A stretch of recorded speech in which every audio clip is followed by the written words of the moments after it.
All right, welcome to Friday Football Frenzy. We'll be your home for all of the best high school football action around the tri-state. Tonight, the Ohio teams can sit back and watch as they start next Friday, but there was plenty of action in Indiana and Northern Kentucky. We start in Boone County. They opened the season at home against Covington Catholic, but it was the Colonels from Covcat. They got things going in the first quarter. Quarterback Adam Wagner takes it around the right side, 20 yards for the score, the first of the night. Covcat on top, one of three on the ground for Wagner.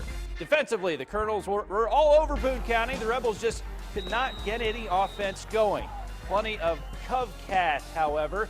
Sam Dressman plows his way in for the touchdown right here. And new Rebel head coach Jeff Griffith, he's going to have to wait on his first win at Boone County as Covington Catholic wins it 48-0, your final score. All right, on to the Battle of Covington. Holmes hosting Holy Cross. Indians head coach Bruce Kazurski calling in the plays. Holy Cross trailed at the half, but the Indians' Jalen Beal with a short gain. Not much going for the Indians tonight, but the Bulldogs cause their cheerleaders to do some flips. Check out this play by Holmes quarterback Deshaun Brumfield. He goes around to the right. He comes around to the left. He nearly gets tackled but stays on his feet. Comes around the other way, and it's officially a 46-yard gain, but he ran about 70 yards for that touchdown, and that has the crowd fired up out there tonight. Well, let's check out this play by Brumfield as he pitches this time to Jonathan Scrubs, and he's no scrub. He scrubs his way in from 5 yards out. Holmes gets the win. They win it by the final of 48-14. Well, one of the closest games of the night was WaltonVerona at Bellevue. Bearcats up 14-6 at the half.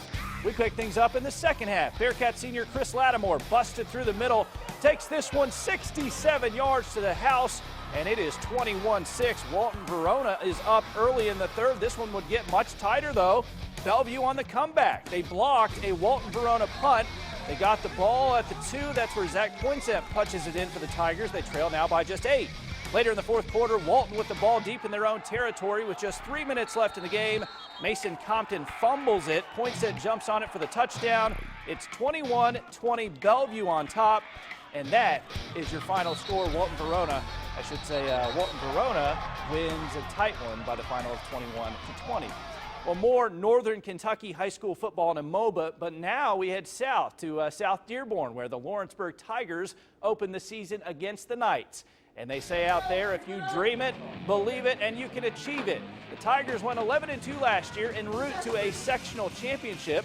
Lawrenceburg gets the ball on the very first play of the 2013 season. Quarterback Sam Fett goes up top to Alex Wilder. He catches it, goes 65 yards for the score. 6-0 Tigers, only 16 seconds off the clock. Later in the quarter, Connor Jackson finishes it off for a plunge and a score. 13-0 Tigers, just like that. All right, just before the end of the first quarter, Sam Fett goes deep down the side to Jordan Kaufman.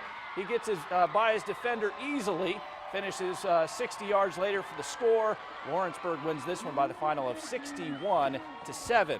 Well, the Ryle Raiders hosting the Jaguars from Cooper. A beautiful night down in Union, Kentucky. Early on, Ryle up 3-0. When Cooper kicker Logan Turner drills the field goal late in the first quarter, it's all tied up at 3. Ryle's game, though, is ground and pound and ground. Cooper had it scouted, though, for most of the night as they make the stop there with their fancy two-tone helmets.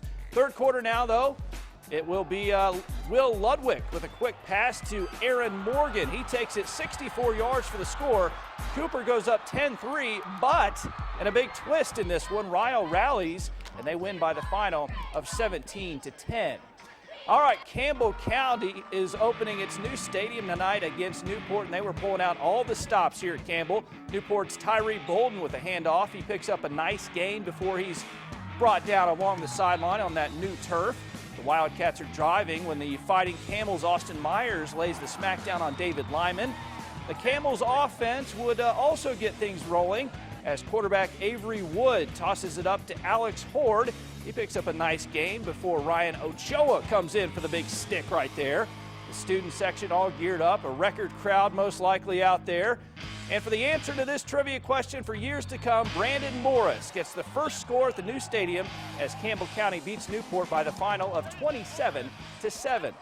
All right, Newport Catholic playing host to Ashland Blazer tonight, and the Tomcats get a nice run early in the second half. Quentin Baker shrugs off a defender.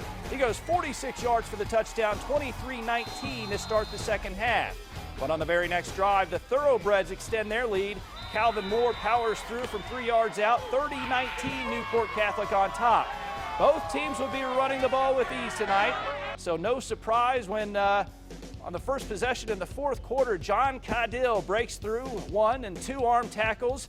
He keeps his balance and punches it in from 14 yards out. The Tomcats kept it close, but Newcath pulls away. They win it 37-26. All right, for other scores and other local games, just head to WCPO.com. When we come back, we'll have the highlights from the Reds game tonight. That's coming up after the break.